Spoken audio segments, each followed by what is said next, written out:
Hi family. So இன்றைக்கி morning வந்து எங்கள் வீட்டில் ஹெல்த் மிக்ஸ் தான் வந்து பிரேக்ஃபாஸ்ட்.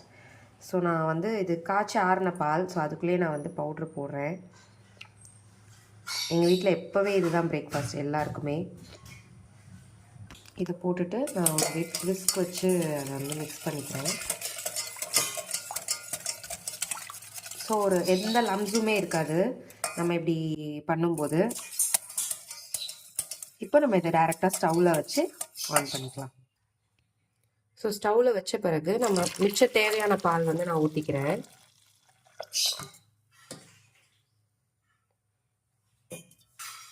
நம்ம எடுத்தோடனே சூடான பாலாக ஊற்றிட்டோம்னா அது வந்து ரொம்ப கட்டி தட்டிடும். அதனால நான் கொஞ்சம் அது ஆறின பால். இப்போ மிச்சம் ஊற்றுனது வந்து ஹாட் மில்க்.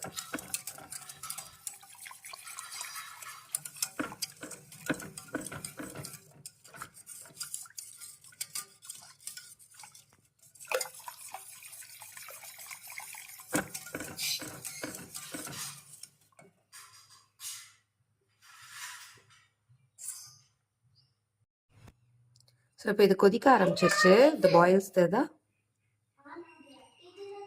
ஸோ நம்ம விடாமல் கிண்டும் போது அது டக்குன்னு கொதிச்சிடும். உங்களுக்கு லிக்விடியாக வேணும்னா பால் நிறையா ஊற்றிக்கோங்க, இல்லை திக்காக வேணும்னா பவுடர் கொஞ்சம் ஆட் பண்ணிக்கோங்க.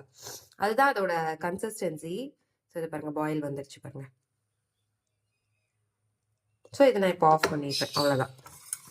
நான் என்ன பண்ணுவேன்னா, இது ஆறின உடனே பனானாவை ஸ்மாஷ் பண்ணி உள்ளே போட்டுவேன். சுகரு எதுவுமே ஆட் பண்ணாமல் வெறும் பனானா போட்டுருவேன். ஸோ ஃபில்லிங்காகவும் இருக்கும், பிள்ளைங்களுக்கு ஸ்வீட்னஸும் கிடைச்ச மாதிரி இருக்கும், நேச்சுரல் ஸ்வீட்னஸே. ஸோ நான் அப்படி பண்ணிடுவேன்.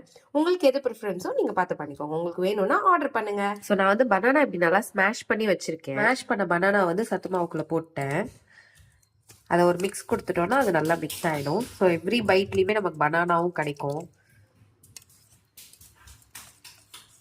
ஸோ இதை இப்படியே நம்ம வந்து பிள்ளைங்களுக்கு கொடுத்துட்டோன்னா அவங்களுக்கும் ஃபில்லிங்காக இருக்கும். சர்க்கரையா என்ன போடுறது, போடலாமா வேணாமான்னு யோசிக்க வேணாம். பனானா போடும்போது அவங்களும் ஓகே, மார்னிங் ஒரு ஃப்ரூட்டு, ஒரு கிளாஸ் மில்க்கு, அப்புறம் ஹெல்த் மிக்ஸ் எல்லாமே அவங்களும் சாப்பிட்ட மாதிரி இருக்கும். ஸோ நீங்களும் உங்கள் வீட்டில் இது வேணும் அப்படின்னு சொன்னால் ஆர்டர் பண்ணுங்கள். God bless you all.